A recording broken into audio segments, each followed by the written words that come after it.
Teman-teman saya duduk di kursi roda ini sudah lebih dari 30 tahun.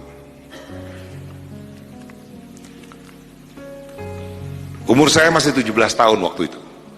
Ketika dokter kemudian memvonis saya punya kanker kelenjar getah bening yang tumbuh di tulang belakang saya. Kami bawa ke dokter, ke orang pinter, nggak tahu lah berapa itu IQ-nya orang. Tapi ternyata Allah pengennya bikin saya nggak bisa jalan.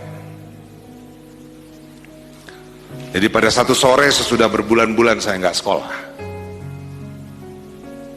ibu saya manggil saya, "Nak, ayo kita sholat asar. Kamu jadi imam." Saya bilang sama ibu saya, "Ma, aku jalannya udah goyang ini." Lalu dia bilang, "Nggak apa-apa, ayolah jadilah imam." Jadilah saya imam sholat asar itu. Ketika saya ruku di rakaat kedua, saya jatuh. Dan itu adalah hari terakhir saya bisa berdiri. Saya bisa berjalan. Ketika kejadian itu terjadi, saya merasa dunia gelap.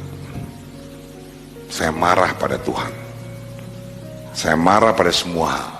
Saya frustrasi luar biasa. Saya mengurung diri di kamar berhari-hari. Gak mau ketemu orang. Sehingga akhirnya ayah saya dobrak pintu kamar itu. Kemudian ayah saya buka jendela. Dia duduk di sebelah depan saya dan bilang, "Nak, ayah hanya ingin menyampaikan satu hal, papa hanya ingin menyampaikan satu hal. Hidup ini pilihan. Kalau kau memilih nggak mau ngapa-ngapain, tidur aja di sini, ya nggak apa-apa. Kami sebagai orang tua paling cuma bisa mendukungmu.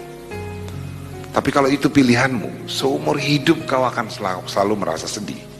Karena kau akan selalu bandingkan hidup kau dengan orang lain. Dan setiap kali kau lihat orang lain mampu melakukan sesuatu yang dulu kau mampu lakukan, kau akan sedih. Ada pilihan kedua, nak. Itu seperti mendorong mobil di jalanan yang terjal. Gak boleh berhenti. Karena kalau berhenti, mobilnya turun lagi. Harus terus didorong. Kalau kau capek nggak apa-apa, pelan tapi tetap dorong. Jangan berhenti. Dulu kau suka manjat tebing, nggak mungkin orang manjat tebing di kamar ini. Kau suka main teater, nggak cukup lapangan rumah kamar ini untuk orang main teater. Kau suka nangkap kupu-kupu, nggak masuk kupu-kupu itu banyak-banyak ke kamar ini untuk ditangkap. Sudah habis itu beliau pergi ke kantor. 10 menit sesudah itu saya keluar dari kamar. Saya bilang pada ibu saya, "Ma, saya mau sekolah. Tolong panggilkan taksi." Sejak hari itu saya dorong mobil saya.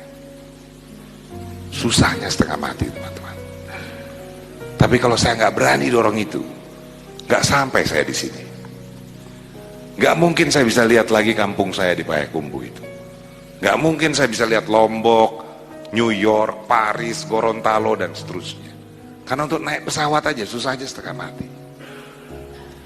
So teman-teman, setiap orang pasti punya kesusahannya. Anda pasti punya kesusahan masing-masing. Dan ada bagian kesusahan yang hanya dibuat oleh Allah untuk Anda sendiri, untuk dihadapi. Berhentilah berharap orang lain mengerti apa yang Anda susahkan. Karena nggak bakalan. Satu-satunya cara adalah menghadapinya. Ketika Anda berani hadapi itu, maka ada sebuah kekuatan yang diberikan oleh Yang Maha Kuasa, yang tidak diberikan kepada semua orang. Kekuatan itu adalah kekuatan memantul balik, yang akan membuat Anda memantul tinggi ketika Anda dihempaskan ke bawah. Jangan pernah takut pada kesusahan yang Anda hadapi. Apapun itu, jangan pernah menyerah. Selamat mendorong mobil Anda. Thank you.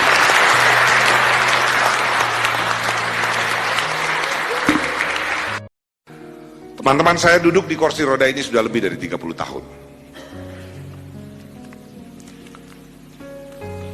Umur saya masih 17 tahun waktu itu.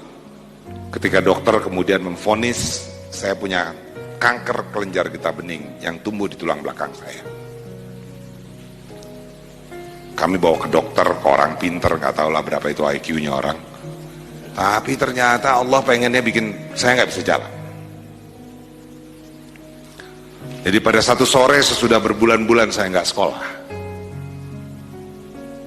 ibu saya manggil saya, "Nak, ayo kita sholat asar. Kamu jadi imam." Saya bilang sama ibu saya, "Ma, aku jalannya udah goyang ini." Lalu dia bilang, "Nggak apa-apa, ayolah jadilah imam." Jadilah saya imam sholat asar itu. Ketika saya ruku di rakaat kedua, saya jatuh. Dan itu adalah hari terakhir saya bisa berdiri, saya bisa berjalan. Ketika kejadian itu terjadi, saya merasa dunia gelap. Saya marah pada Tuhan, saya marah pada semua hal, saya frustrasi luar biasa. Saya mengurung diri di kamar berhari-hari, gak mau ketemu orang. Sehingga akhirnya ayah saya dobrak pintu kamar itu. Kemudian ayah saya buka jendela.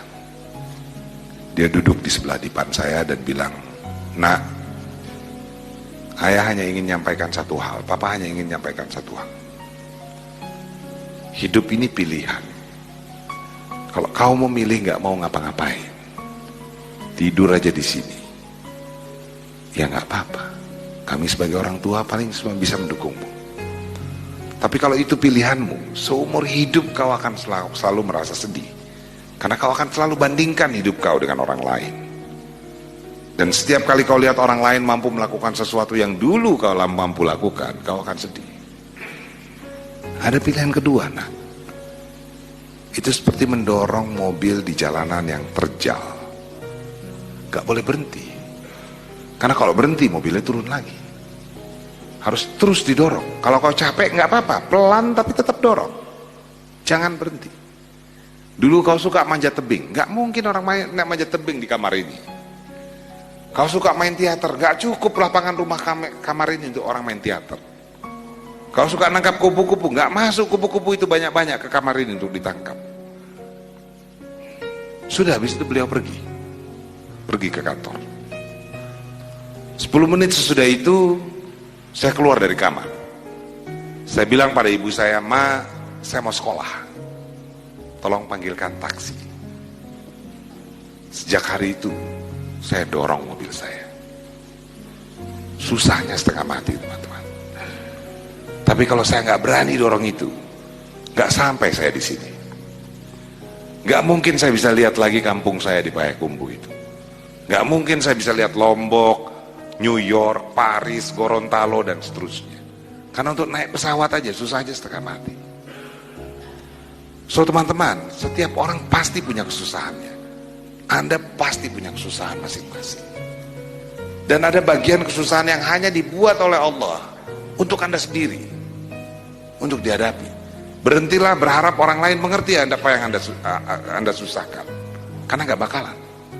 Satu-satunya cara adalah menghadapinya. Ketika Anda berani hadapi itu, maka ada sebuah kekuatan yang diberikan oleh Yang Maha Kuasa yang tidak diberikan kepada semua orang.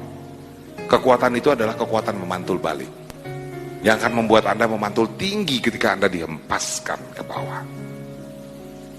Jangan pernah takut pada kesusahan yang Anda hadapi. Apapun itu, jangan pernah menyerah. Selamat mendorong mobil Anda. Thank you.